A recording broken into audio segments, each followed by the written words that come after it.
नमस्कार दोस्तों, मैं हूं डॉक्टर विक्रम और मेरे चैनल में आपका बहुत बहुत स्वागत है। दोस्तों, आज एक बहुत ही इम्पोर्टेंट टॉपिक मैं आपके लिए लेके आया हूं। इम्पोर्टेंट इसलिए कि सीधा सीधा हेयर के साथ तो ये टॉपिक रिलेटेड है ही, जनरल हेल्थ के बारे में भी इसके जो केसेस हैं बहुत ज़्यादा इंक्रीज हो गए हैं, स्पेशली आफ्टर कोविड। मैं बात कर रहा हूं थायराइड की डिसऑर्डर्स की। थायराइड दोस्तों एक छोटा सा ग्लैंड है, एंडोक्राइन ग्लैंड है, जो कि हमारे नेक के सामने बटरफ्लाई जैसी इसकी शेप होती है और नेक के सामने ट्रेकिया के जो सांस वाली नली है उसके बिल्कुल इर्द गिर्द चारों तरफ ये प्लेस्ड होता है। थायराइड ग्लैंड जो सिक्रीट करता है, जिस हार्मोन को सिक्रीट करता है, उसे हम थायरॉक्सिन बोलते हैं। इस पूरे लेक्चर में मैं आपको थायराइड का ओवरव्यू, एक कंप्लीट डिजीज का प्रोफाइल, लाइक हाइपोथायरॉयडिज्म क्या है, हाइपरथायरॉयडिज्म क्या है, इसकी ट्रीटमेंट मोडेलिटीज क्या हैं और क्या इसमें साइंटिफिकली योगा या हमारी ट्रेडिशनल मेडिसिन आयुर्वेदा वो क्या इसमें काम करता है, नहीं करता, और इवेंचुअली इससे बॉडी को नुकसान क्या क्या होता है। राइट, सो पूरा जो वीडियो है उसमें आपको काफ़ी अच्छा कंटेंट और नॉलेजेबल कंटेंट मिलने वाला है अगर आप इनिशियल स्टेजेस ऑफ किसी भी थायराइड के डिसऑर्डर में हैं, चाहे वो हाइपर थायराइड है चाहे वो हाइपोथायराइड है। तो सबसे पहले स्टार्ट करते हैं थायराइड ग्लैंड से, जो कि हमारे नेक के बिल्कुल सामने प्रेजेंट है। ये thyroid gland thyroxine hormone secrete करता है, जो T3 और T4, इसके दो फॉर्मेशन होते हैं, दो तरीके का हार्मोन होता है। ग्रॉसली आप समझ लीजिए कि T3 जो हार्मोन है वो भी सेल के अंदर जाके एक्टिव फॉर्म में T4 में ही इवेंचुअली कन्वर्ट होता है। T4 जो एक फाइनल एक्टिविटी वाली हार्मोन, फाइनल एक्टिविटी जो है वो T4 हार्मोन की ही होती है। जब हम ब्लड टेस्ट करवाते हैं फॉर थायराइड हार्मोन, तो उसमें T3, T4, TSH, इन तीनों का हम लेवल चेक करते हैं, ये देखने के लिए कि ये थायराइड हाइपरथायरॉयडिज्म की तरफ है या हाइपोथायरॉयडिज्म की तरफ है। अब जो ये थायराइड हार्मोन है, ये थायराइड हार्मोन बॉडी में सबसे पहले तो ये इसका काम क्या है ये समझ लीजिए। हमारी बॉडी में जितने भी सेल्स हैं, सिर से लेके और पैर तक, बॉडी का हर एक सेल के अंदर एक छोटा सा, हर एक सेल वॉल के अंदर, लाइक हर सेल की जो वॉल होती है उसके अंदर एक छोटा सा, एक यूँ समझ लीजिए एक पार्ट रहता है, सोडियम पोटेशियम पंप रहता है एक। अब ये थोड़ा टेक्निकल हो जाएगा। सोडियम पोटेशियम पंप ये होता है कि हर सेल के अंदर सोडियम और पोटेशियम की मात्रा को बैलेंस करने वाला एक पंप होता है छोटा सा, राइट। और इस पंप का काम ये रहता है कि सेल्स के बाहर सोडियम की मात्रा को ज़्यादा रखे और सेल्स के अंदर पोटेशियम को बैलेंस करके रखे, है ना। अब जो सोडियम पोटेशियम वाला जो पंप है, सोडियम पोटेशियम एटीपीएस एक एंजाइम होता है जो कि इसको चालू रखता है, और सोडियम पोटेशियम एटीपीएस का काम होता है बॉडी के अंदर एटीपी को कंज्यूम करना। एटीपी क्या है? एनर्जी की करेंसी है बॉडी की। लाइक हम बाजार में जाते हैं तो हम एक कुछ रुपया दे के कुछ चीज़ खरीदते हैं, तो करेंसी जो है, एनर्जी की करेंसी जो शरीर के अंदर है, that is ATP, adenosine triphosphate. तो एडिनोसिन ट्राइफॉस्फेट एटीपी जब एडीपी में कन्वर्ट होता है तो वो एनर्जी रिलीज करता है। बस यहाँ इतना ही समझ लीजिए कि थायराइड हार्मोन की प्रेजेंस में ही बॉडी जो है वो एनर्जी को कंज्यूम कर सकती है, राइट। और ये बॉडी के हर सेल में, हर न्यूक्लिएटेड सेल में थायराइड हार्मोन की आवश्यकता रहती है। पहला तो ये हो गया। अब अगर ये थायराइड का हार्मोन बॉडी के अंदर कम है, यानी कि हाइपोथायरॉयडिज्म हो गया, नीचे चला गया थायराइड, तो आप ये समझिए कि जो ये पंप है सोडियम पोटेशियम एटीपीएस, ये स्लो डाउन हो जाएगा। इसके स्लो डाउन होने से क्या होगा कि ओवरऑल बॉडी के अंदर जो एनर्जी की कंजम्पशन है वो कम हो जाएगी, वो स्लो डाउन हो जाएगी। एनर्जी कंजम्पशन जब स्लो डाउन हो जाएगी तो बॉडी के अंदर चारों तरफ एनर्जी के जो सोर्सेज हैं वो एक्यूमुलेट होने शुरू हो जाएंगे, जैसे कि फैट बढ़ जाएगा, है ना। ग्लूकोज की जो ओवरऑल मात्रा रहती है ब्लड के अंदर वो थोड़ी सी कम हो जाएगी, जिससे कि वीकनेस, लथार्जी, ना करने की इच्छा, ये सब चीज़ें, थायराइड हार्मोन अगर आपके शरीर में कम है उसकी वजह से ये सब सिचुएशंस पैदा हो जाएंगी। आप इसको ऐसे समझ सकते हैं कि एक गाड़ी है, एक कार है, और कार को आपने जस्ट स्टार्ट करके छोड़ दिया। अब स्टार्ट करके छोड़ने के बाद जो उसकी आइडलिंग स्पीड है, यानी कि जो एक बेसिक आरपीएम है कार की, उसे आप यूँ समझ लीजिए वो थायराइड हार्मोन मेंटेन करता है। और इस आइडलिंग स्पीड को, या जो नॉर्मल बेसिक लेवल पे हमारे शरीर के अंदर एटीपी कंज्यूम होती है, उसे हम बीएमआर बोलते हैं, या बेसल मेटाबॉलिक रेट। तो थायराइड हार्मोन हमारी बॉडी के अंदर बेसल मेटाबॉलिक रेट या एनर्जी की कंजम्पशन को कंट्रोल करता है। हाइपोथायराइड में जैसे ही हमारी बॉडी के अंदर थायराइड हार्मोन की कमी होगी, एनर्जी कंजम्पशन कम हो जाएगी, और जैसे एनर्जी कंजम्पशन कम होगी, बॉडी के अंदर एनर्जी के स्टोर्स भरने शुरू हो जाएंगे। और जब हम एनर्जी कंज्यूम नहीं कर पा रहे हैं, तो उसके रिजल्ट में हमारी जो मसल्स हैं वहाँ तक प्रॉपर ग्लूकोज और एटीपी का जो हमारी वहाँ पे संचालन चाहिए वो नहीं हो पाएगा। तो लथार्जी इसका पहला सिम्टम है। भर के आलस, आपका कुछ काम करने को मन नहीं कर रहा है, लथार्जी है, मूड में स्लोनेस है, विचार नहीं, आपको लगता है कि कुछ नई चीज़ आ रही है, सब आपको हर एक चीज़ डंप लगेगी, यानी कि सब चीज़ स्लो डाउन हो जाएगी। तो ये हाइपोथायराइडिज्म के अंदर होता है। फिर हाइपोथायराइडिज्म का हर बॉडी के हर हर ऑर्गन के ऊपर, लाइक आपका हार्ट है, तो हार्ट के केसेस में क्या होगा कि अगर थायराइड नहीं है तो हार्ट के दो मेन फंक्शन होते हैं, एक तो बीट करना, और एक एक बीट के अंदर फोर्स से ब्लड को निकालना, दो पैरामीटर्स हो गए। तो अगर हाइपोथायराइडिज्म होएगा तो जो number of beats per minute है वो डाउन हो जाएंगी। यानी कि आप सुबह अगर अपनी सुबह उठ के पल्स को चेक करेंगे बिना फिजिकल एक्टिविटी किए, तो जो नॉर्मल हमारा पल्स रेट 72 से लेके 76 के बीच में रहता है, हाइपोथायराइड के पेशेंट्स के बीच में ये कम होकर आपका 50 तक भी आ सकता है। और बहुत ज़्यादा सीवियर थायराइड अगर कम है तो 40 तक, 35 तक भी आ जाता है बहुत सीवियर कंडीशन में, मिक्सिडीमा जिसे हम बोलते हैं। तो हार्ट के ऊपर ये असर आ गया। फिर जो हमारा इंटेस्टाइन होता है, जो हमारा आंतड़ियाँ हैं, उसकी मूवमेंट के अंदर, उसकी मूवमेंट को थायराइड हार्मोन इंक्रीज करता है, बढ़ाता है।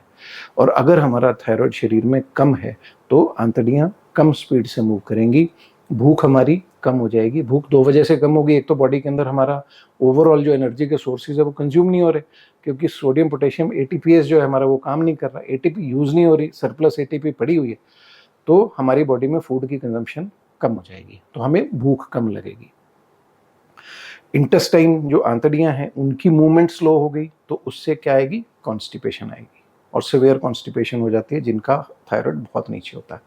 फिर मांसपेशियों के अंदर आ जाते हैं। आपका मसल मास, आपका जो मसल मास है, या जो मांसपेशियों के काम करने की क्षमता है, मसल मास डिक्रीज होना स्टार्ट हो जाएगा, क्योंकि मसल्स आपकी अब यूज नहीं कर पा रही हैं एटीपी को। तो अगर आप बॉडी बिल्डिंग के अंदर, एक्सरसाइज के अंदर हैं, तो आप फील करेंगे कि आपका जो वेट की कैपेसिटी है, वेट उठाने की कैपेसिटी है, वो डाउन चली गई है अब। और मसल का जो फॉर्मेशन है, मसल का जो बल्क है, वो भी धीरे धीरे नीचे चला जाएगा। बोन्स के अंदर अगर हम देखते हैं तो हड्डियों के अंदर से सारा कैल्शियम ड्रेन होना शुरू हो जाता है। ऑस्टियो, इसको क्लेसिस बोलते हैं, यानी कि ऑस्टियोक्लास्ट हमारी बॉडी के अंदर वो एक्टिव हो जाते हैं। तो हमारे शरीर, हड्डियों के अंदर से जो कैल्शियम है वो नहीं रह पाता मैट्रिक्स के अंदर, वो धीरे धीरे ड्रेन होना शुरू हो जाता है। तो बोन्स के अंदर आपको अगेन वीकनेस आनी स्टार्ट हो जाती है। शरीर का कोई भी आप हिस्सा ले लें, अब स्किन पे आ जाते हैं। स्किन जो है, स्किन का जो ब्लड फ्लो है, थायराइड के, हाइपोथायराइड, कम थायराइड है जिनके अंदर, ब्लड फ्लो कम हो जाएगा। ये ब्लड फ्लो कम क्यों हुआ है, क्योंकि हार्ट का मैंने आपको पहले बताया कि उसकी जो बीट्स पर मिनट है वो भी कम हो गई, और जो उसका फ्लो है, एक बीट के साथ जो हार्ट का फ्लो है वो भी कम हो गया। तो ओवरऑल बीपी लोअर साइड पे रहेगा।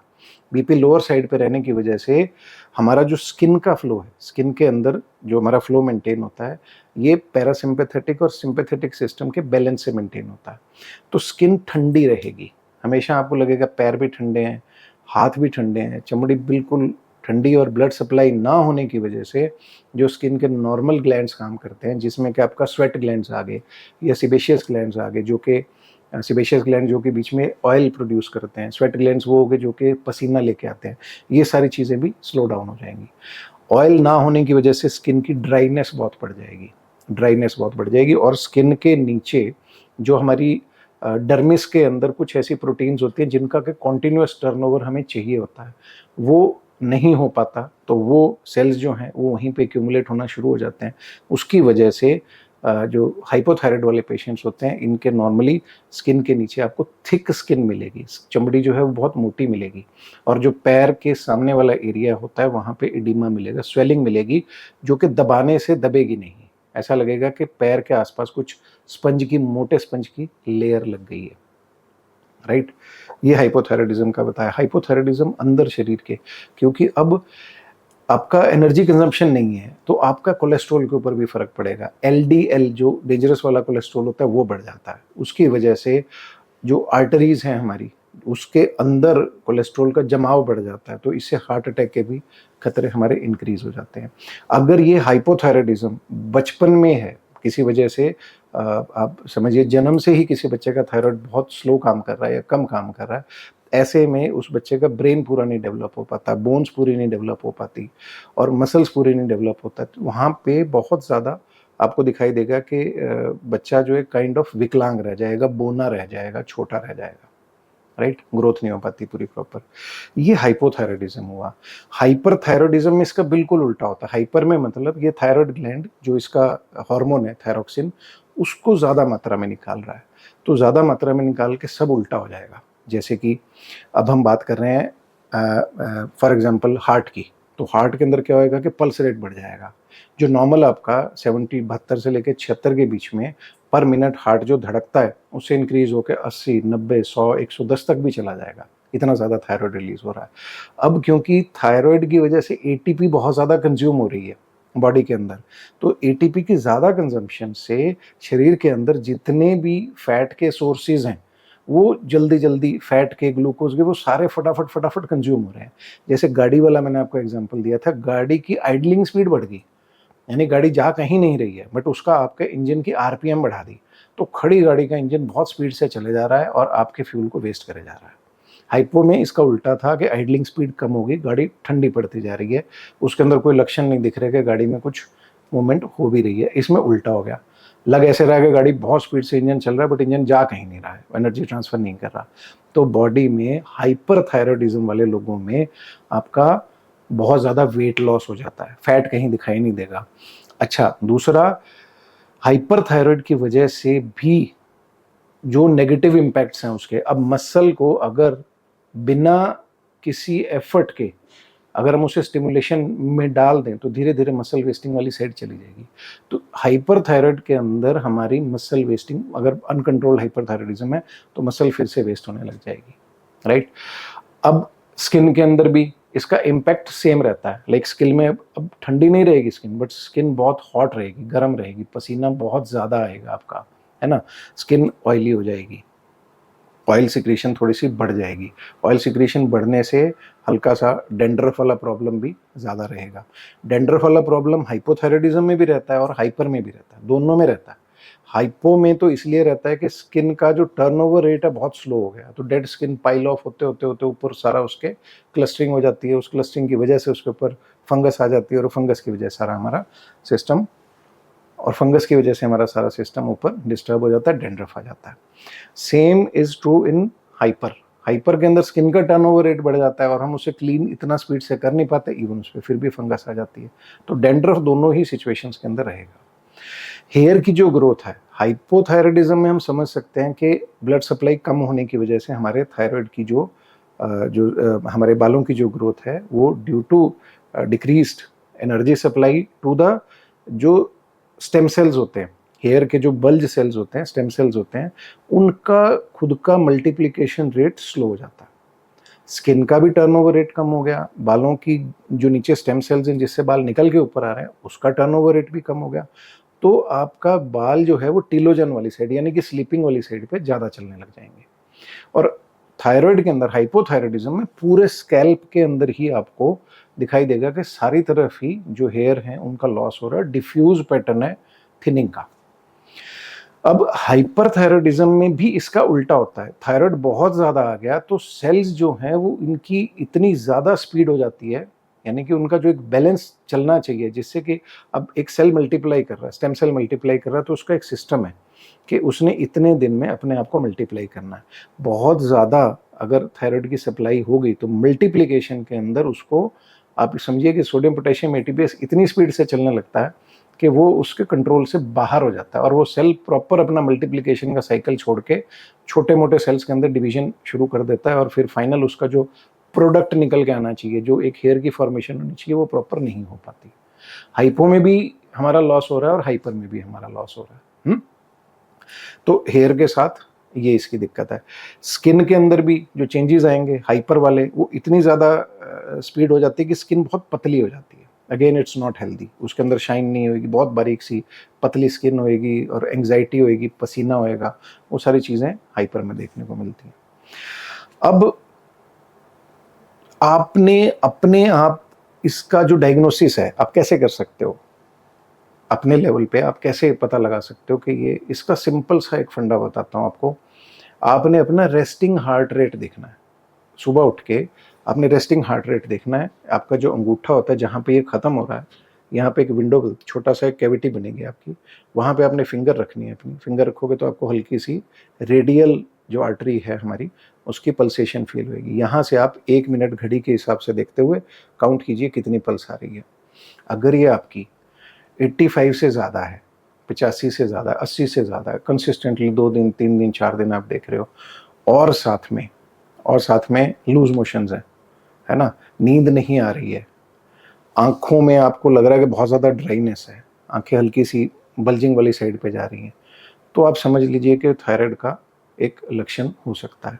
ऑपोजिट इसका, पल्स रेट बहुत स्लो जा रहा है, लथार्जी बहुत ज़्यादा बढ़ गई है, किसी काम में मन ही नहीं कर रहा, सारा दिन नींद आते रहती है, सोते रहते हैं, बिल्कुल उल्टा, खाने का मन भी नहीं कर रहा, एक्टिविटी बिल्कुल ज़ीरो हो रही है, तो आपका हाइपोथायराइडिज्म वाली साइड पे जा रहा है। अब पीछे कुछ मैं इसी रिसर्च के दौरान देख रहा था, कुछ लोगों ने वीडियोज इस तरीके से डाले हैं कि थायराइड जड़ से खत्म, ये 4 स्टेप कर लीजिए, आपका थायराइड जड़ से खत्म। अब जो ये उन्होंने करके दिखाया, हमारे आयुर्वेद का भी मैंने, जो हमारा पीछे लिखा हुआ है, जो भी हमारे पास लिटरेचर या डेटा अवेलेबल है थायराइड से रिलेटेड, उसमें जो क्योर बताया गया है वो हाइपर थायराइडिज्म का बताया गया। देखिए, थायराइड में मैंने आपको बताया कि ये ग्लैंड ने थायरोक्सिन सिक्रीट करनी है। अब अगर ये ग्लैंड स्टिमुलेट हो गया किसी भी वजह से, आपका ऑटो इम्यून डिसऑर्डर है, बहुत सारी वजह जिससे कि ये ग्लैंड स्टिमुलेट होकर नॉर्मल से ज़्यादा थायरोक्सिन आपके ब्लड में डाल रहा है, यानी कि हाइपर वाली साइड लेके जा रहा है, तो एक चीज़ तय है कि आपके सेल्स तो जिंदा है, सेल जिंदा है, ओवर एक्टिव है, उनके अंदर इन्फ्लेमेशन है, इन्फेक्शन से भी थायराइड में दिक्कत आ जाती है, प्रेगनेंसी में भी थायराइड बढ़ जाता है।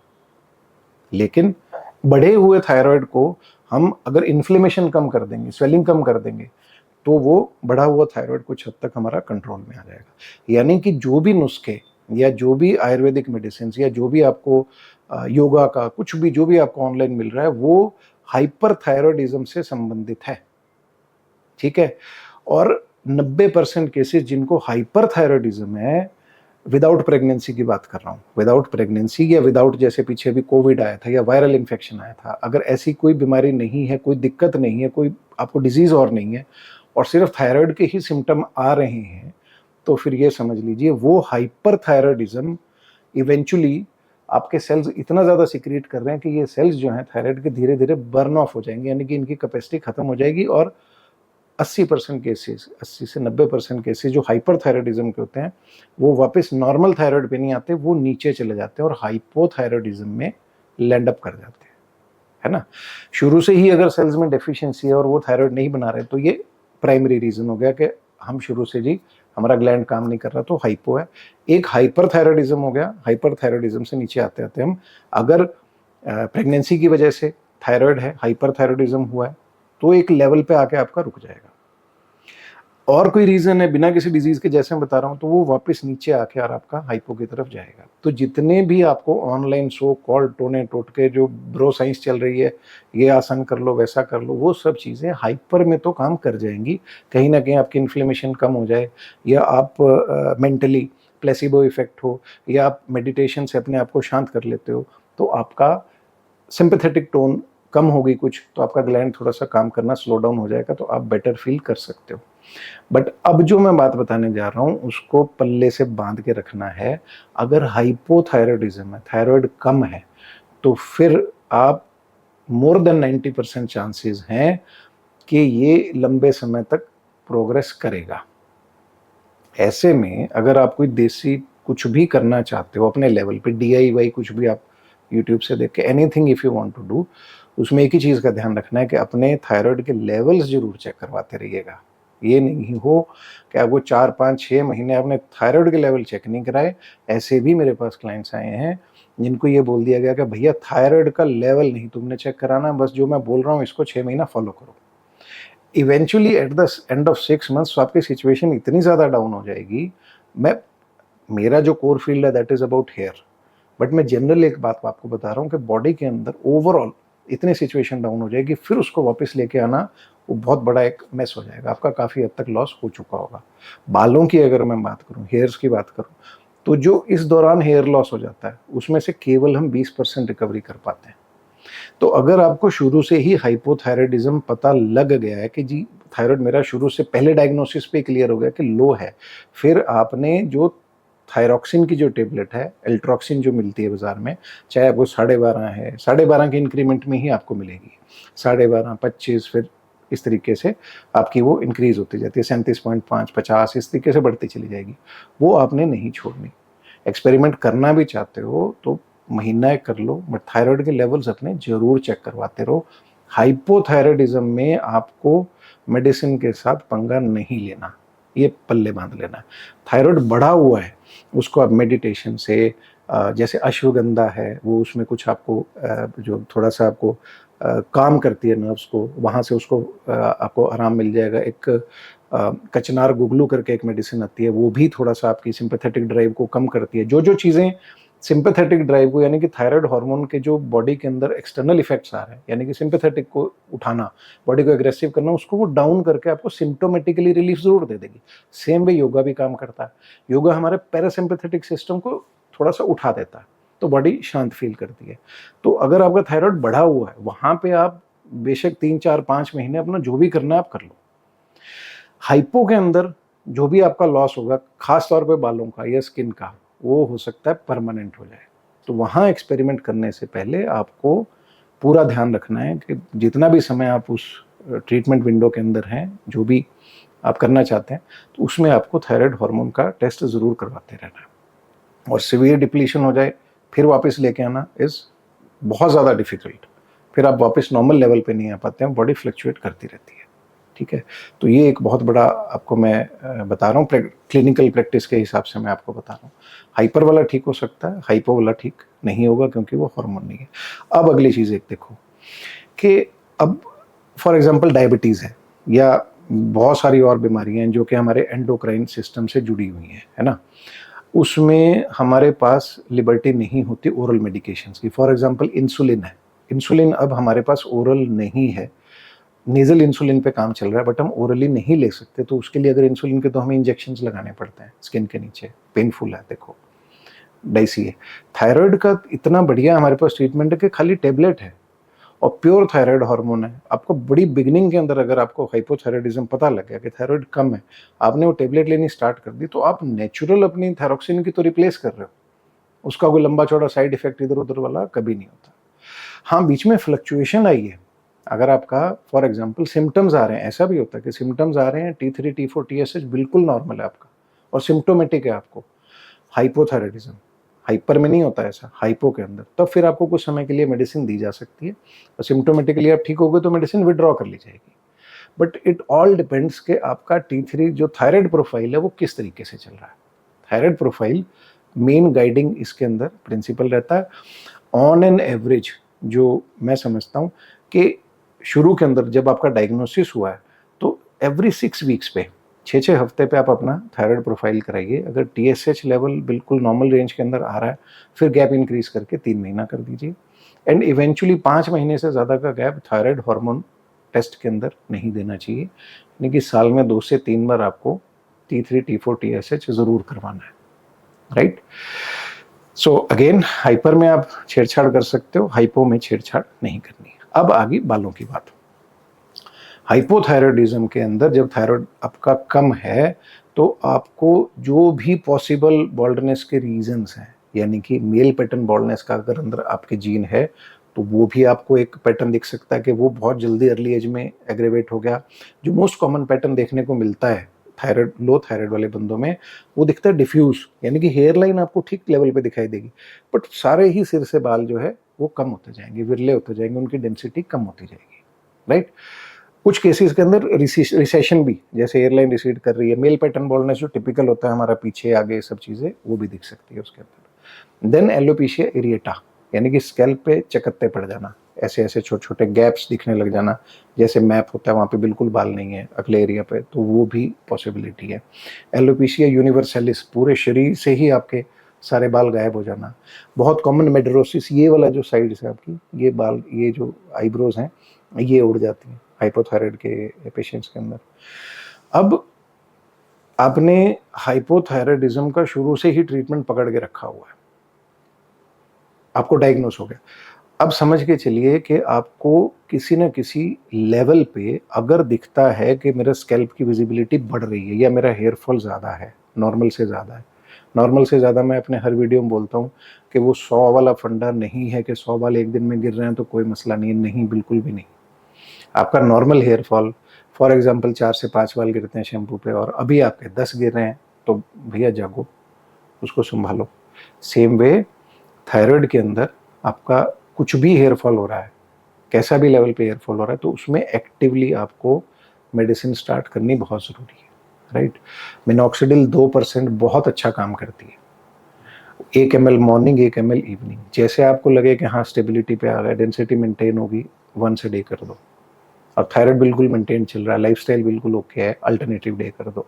बट बिल्कुल नहीं छोड़ना है इसको कि लगाई तो उसके बाद छोड़ दिया, सब खत्म कर दिया। सेकंड बेस्ट काम करते हैं आपके पेप्टाइड्स, है ना, प्रोकेपिल। एंड अगेन प्रोकेपिल पर्टिकुलरली इसमें बहुत अच्छा काम करता है। 3% प्रोकेपिल का अगर सोल्यूशन आप लेते हैं, सेम मिनॉक्सिडिल की तरह 1 ml मॉर्निंग, 1 ml इवनिंग आपने वो यूज़ करना है, वो भी आपको अच्छा रिजल्ट देगा। कुछ लोगों को मिनॉक्सिडिल से इरिटेशन बहुत होती है ड्यू टू अल्कोहल कंटेंट, तो उस केस में आप, क्योंकि ये वाटर पे बेस्ड होते हैं पेप्टाइड्स अपने, तो वो आपको इरिटेशन नहीं करेंगे और रिजल्ट्स अच्छा देंगे आपको, ठीक है जी। हाइपरथायराइडिज्म के अंदर जो भी आपका हेयर लॉस होता है, जो भी चीज़ें होती है वो रिवर्सिबल होती है, बहुत जल्दी रिवर्स हो जाती हैं। जैसे आपका थायराइड स्टेटस नॉर्मल आएगा, बहुत सारी चीज़ें ठीक हो जाएंगी। तो बंदा कहता है जी वाह जी वाह, मेरा तो ये फलानी आयुर्वेदिक मेडिसिन से हो गया, इससे हो गया, तो वो ऐसा नहीं है। इन्फ्लेमेशन कम हुई थी, उससे आपका ठीक हो गया। हाइपो के केसेज में रिवर्सल बहुत बहुत बहुत मुश्किल होता है, और ख़ास तौर पर फीमेल्स के अंदर। फीमेल्स में दो चीज़ें इकट्ठी हो जाती हैं, एक तो थायराइड तो है ही है जी आपका, उसकी स्ट्रेस तो है ही है ना। सेकंड फिर आपको बालों की स्ट्रेस, फीमेल्स को अपनी लुक की जो स्ट्रेस है, धरती पे किसी भी चीज़ के साथ उसको कंपेयर नहीं किया जा सकता। तो लुक के अंदर अगर ये आपका जो अगर बाल कम हो रहे हैं तो वो वाली स्ट्रेस ऐड ऑन हो जाएगी। थायराइड का तो है ही है, डायग्नोसिस ऑलरेडी हो सकता। तो बहुत अर्ली स्टेजेस के अंदर हाइपोथायराइड के केसेस में अगर कोई यंग फीमेल है, 18-19 साल 17 साल में पता लग गया, पीसीओडी में मैं बोलता हूँ, थायराइड के अंदर बोलता हूँ, तो आंखें बंद करके मेडिसिन स्टार्ट कर लो। और जब मेडिसिन का कोई साइड इफेक्ट नहीं है, कोई दिक्कत नहीं है, तो खाली एक लाइनर की तो सारी उम्र यूज़ करनी पड़ेगी, तो भैया डिजीज़ भी तो अंदर ही है ना। तो उस कंसेप्ट से बाहर आके अर्ली स्टेजेस के अंदर अगर आप मेडिसिन स्टार्ट कर देते तो एटलीस्ट आप वॉल्यूम ऑफ हेयर अपना बचा सकते हो। डॉक्टर के पास, किसी ट्राइकोलॉजिस्ट के पास जाओगे तो उसके पास लीवरेज रहेगी कि हाँ भाई मैं यहाँ से स्टार्ट कर सकता हूँ। आप इस वहम में कि मैंने अब ये मेडिसिन स्टार्ट कर दी तो मैं छोड़ नहीं पाऊंगा या छोड़ नहीं पाऊंगी, तो आपने कुछ नहीं किया, बाल बिल्कुल रूट्स तक के लेवल पे आपके डैमेज हो गए, एंड देन फिर आप जा रहे हो उसको रिपेयर कराने, तो वो रिपेयर इज इम्पॉसिबल, ठीक है। तो early intervention is must in case of hypothyroidism. Hyper में फिर चल जाता है काम, हाइपो के अंदर नहीं चल पाता, बहुत ज़्यादा डिले आपने नहीं करना है। एक और छोटी सी टिप देना चाहूँगा, जब हाइपो कम चल रहा है आपका थायराइड, तो स्टिमुलेंट्स जैसे कि आपकी कॉफ़ी होगी बहुत अच्छा काम करती है, ग्रीन टी बहुत अच्छा काम करती है, ये प्रैक्टिकल चीज़ें हैं जिससे कि ज़बरदस्ती बिना थायराइड के हम कैसे ना कैसे मेटाबॉलिज्म को एक बार स्टार्ट कर रहे हैं। और जब मेटाबॉलिज्म को स्टार्ट करते हैं, एक बार आप उठे, चलना फिरना शुरू किया, भागे दौड़े, धीरे धीरे आप थायराइड से किसी हद तक मेंटली स्ट्रांग होके हल्की सी डिपेंडेंस हटा सकते हो, बट कंप्लीट नहीं हटा सकते। इसको 100% नहीं ले सकते। आपने बहुत अच्छा योगा कर रहे हैं, दौड़ रहे हैं, भाग रहे हैं, फिजिकली बहुत एक्टिव है, फिर आप ये सोचेंगे जी थायराइड हार्मोन मेरे को इसकी ज़रूरत नहीं है, तो ऐसा नहीं होगा।